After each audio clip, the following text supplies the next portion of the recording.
સુરત શહેરમાં no drugs in Surat city અભિયાન અંતર્ગત ક્રાઇમ બ્રાન્ચે મોટી સફળતા મેળવી છે. મહાવીર હોસ્પિટલ સામે જાહેર રોડ ઉપરથી 8.49 ગ્રામ કોકેઇન સાથે 3 આરોપીને ઝડપી પાડવામાં આવ્યા છે.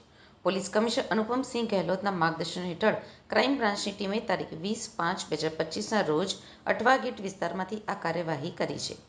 પકડાયેલા આરોપીઓમાં મિતેશ સુનિલભાઈ પાંડે, ચેતન મોહનભાઈ પરમાર અને યશ સંદીપભાઈ બુંદેલાનો સમાવેશ થાય છે. આરોપીઓ પાસેથી કુલ 11.50 લાખનો મુદ્દામાલ જપ્ત કરાયો છે, જેમાં 8.49 લાખનું કોકેઇન, 1 લાખની કિંમતનું યામાહા એરોક્સ મોપેડ, 2 લાખની કિંમતના 3 આઈફોન અને રોકડ રકમનો સમાવેશ થાય છે. મુખ્ય આરોપી મિતેશ પાંડે અગાઉ પણ એનડીપીએસ એક્ટ હેઠળ પકડાયો હતો. વર્ષ 2020માં તેની પાસેથી 472 ગ્રામ ચરસ મળી આવ્યું હતું. પોલીસે આ કેસમાં એનડીપીએસ એક્ટ હેઠળ ગુનો નોંધી વધુ તપાસ હાથ ધરી છે. નો ડ્રગ્સ ઇન સુરત સિટીના અભિયાન અંતર્ગત સુરત ક્રાઇમ બ્રાન્ચ, સુરતની અલગ અલગ બ્રાન્ચો અને પોલીસ સ્ટેશન દ્વારા સતત નાર્કોટિક્સની વિરુદ્ધમાં નેસ્તનાબૂદ કરવા માટે એક સતત પ્રયત્ન કરવામાં આવી રહ્યો છે. એમાં ક્રાઇમ બ્રાન્ચના પોલીસ ઇન્સ્પેક્ટર SN પરમાર અને એમની ટીમને એક માહિતી મળી હતી કે કોકેન વેચવા માટે 2 ઇસમો આવનાર છે, મિતેશ પાંડે અને ચેતન પરમાર. જે બાતમી આધારે મહાવીર હોસ્પિટલ પાસે વોચ ગોઠવવામાં આવેલી હતી પંચો સાથે.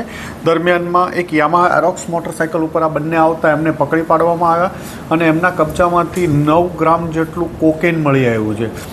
આ કોકેન બાબતે ક્યાંથી લાવ્યો અને શું કરવાનો હતો એ પૂછપરછ કરતા યશ બુંદેલા નામના એક માણસ વધુ નામ ખોલેલું હતું કે મિતેશ પાંડે અને ચેતન પરમાર. આ યશ બુંદેલા ત્રણેય ભેગા થઈ મુંબઈથી આ ડ્રગ્સ મંગાવી કોકેન અહીંયા અલગ અલગ વિસ્તારોમાં છેલ્લા 6 માસથી વેચે છે.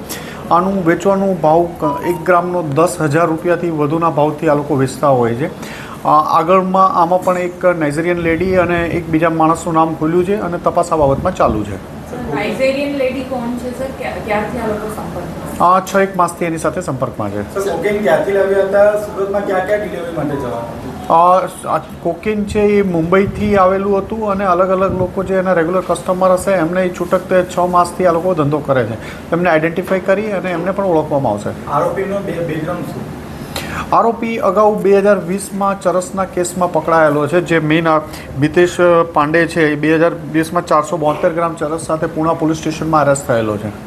સર, આ નાઇજીરિયન લેડી સાથે કઈ રીતે સંપર્કમાં રહેતા હતા? કઈ રીતે લાવ્યા? એ ઇન્વેસ્ટિગેશન ચાલુ છે એટલે આ સ્ટેજમાં એ બાબતને એમ નહીં કહીએ.